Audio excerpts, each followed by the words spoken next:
Hi, everybody.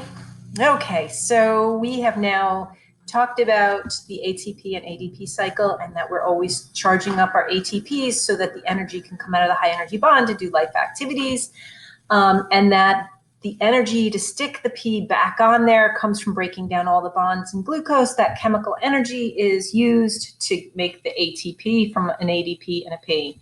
And we can do that two different ways. We can do it by anaerobic respiration or aerobic respiration. Anaerobic doesn't require oxygen, aerobic does. Aerobic has the great advantage of breaking lots and lots and lots of the bonds, and you get lots and lots and lots of ATP. Anaerobic breaks only a few, and you only get a few ATP. Today, we're going to talk about anaerobic.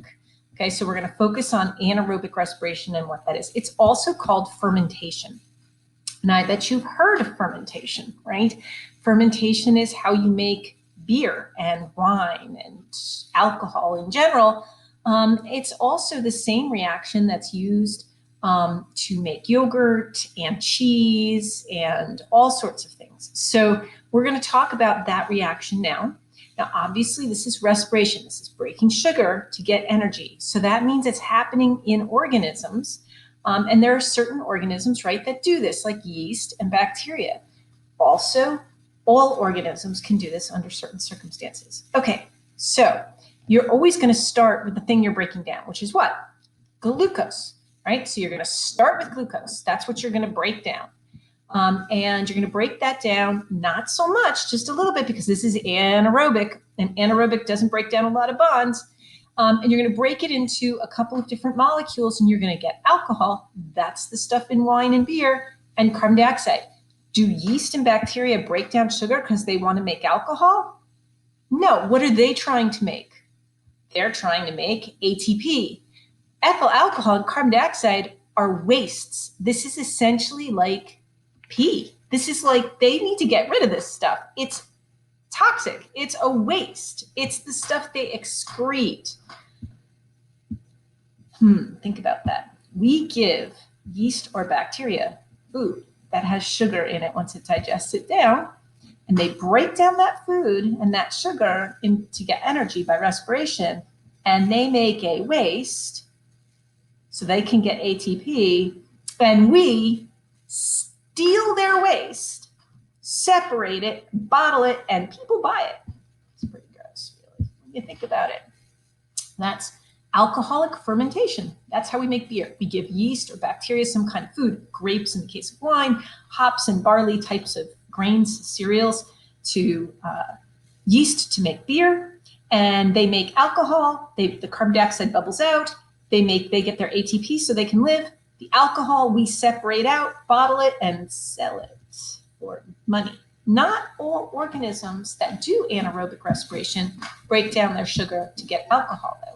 There are other types of fermentation. Sometimes organisms will make something called lactic acid. That's the stuff in yogurt. If you give milk to bacteria, they will take in the sugar and break it down just a little bit by anaerobic respiration. They don't need oxygen. They're going to make a couple of ATP so they can stay alive. And they make a waste that processes, changes the milk into a slightly different thing. And it's got lactic acid. It's the yogurt, that tang. That's their waste in the yogurt. Pretty weird, right? We really like to ferment things. That is, take some food item and let bacteria or yeast organisms take them in and convert them into waste that we like. So who does this? So we have bacteria that produce yogurt, right? So some of them make lactic acid. They'll do lactic acid fermentation, anaerobic respiration, and make yogurt. We've got those that make wine or alcohol. They do ethyl alcohol fermentation. And we have the different kinds of bacteria that will make different cheeses. If you think about Swiss cheese, the holes in the Swiss cheese is actually bacteria releasing carbon dioxide, and that makes it expand inside the cheese mixture. And you get these perfect bubbles of carbon dioxide trapped in the cheese, and that's what the holes in Swiss cheese are.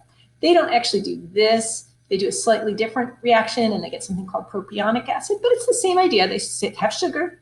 They don't have oxygen. They can only break it down a little bit.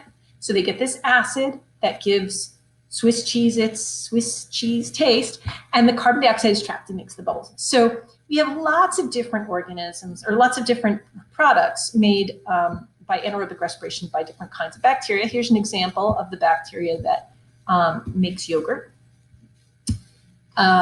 So speaking of yogurt, if you get your container of yogurt, you will see that I am telling the truth. There really are live bacteria inside there, and they are eating the milk.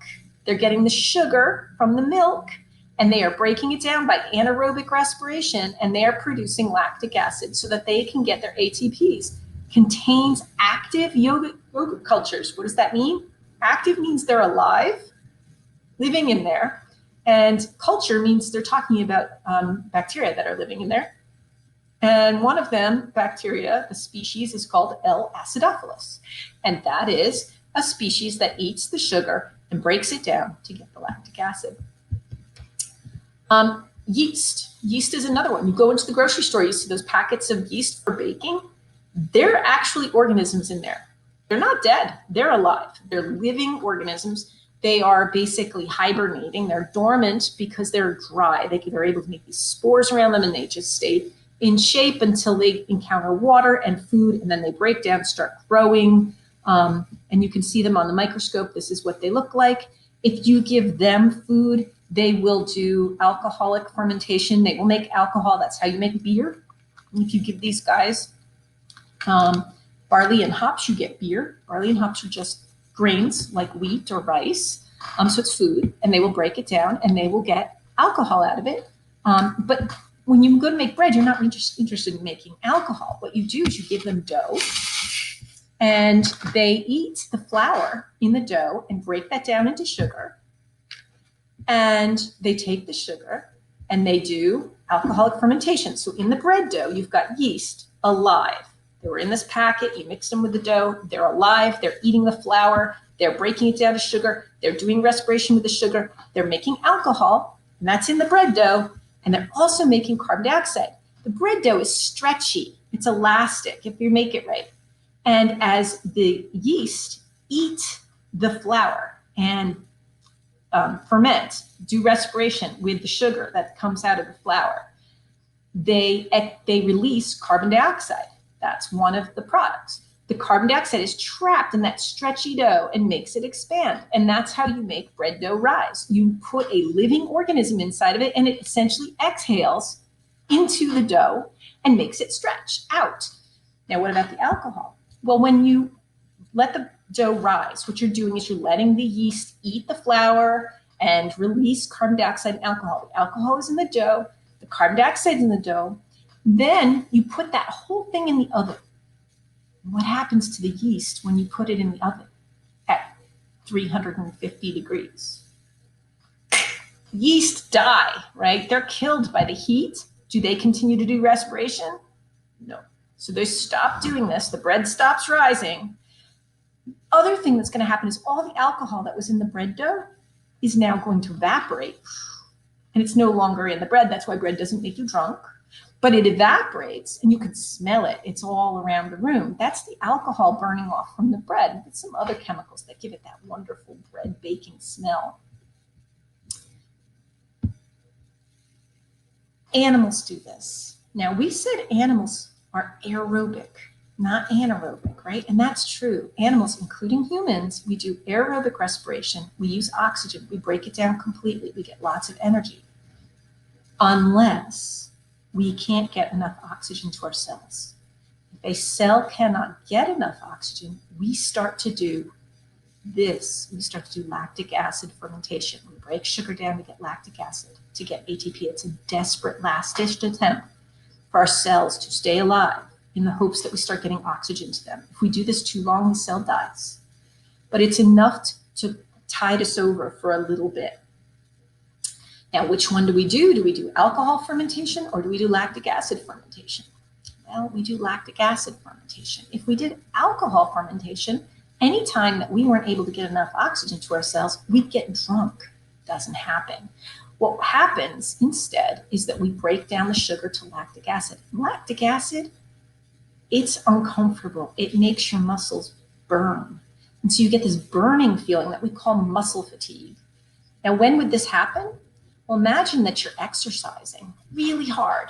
You're really working those muscles and you're breathing and your heart's pumping to bring the oxygen to your muscles, and you're running and you're using lots of energy and you're demanding more and more and more oxygen, and your heart and your lungs just can't keep up with how hard you are running, and you cannot get that oxygen into those cells, and those cells are just not able to deliver enough ATP to keep up with the running you're doing, and suddenly you flip over into this. So at that moment, you start doing anaerobic respiration. And at that moment, you're going to start to feel a horrible burning feeling in the muscles. Ever hit a wall when you're running?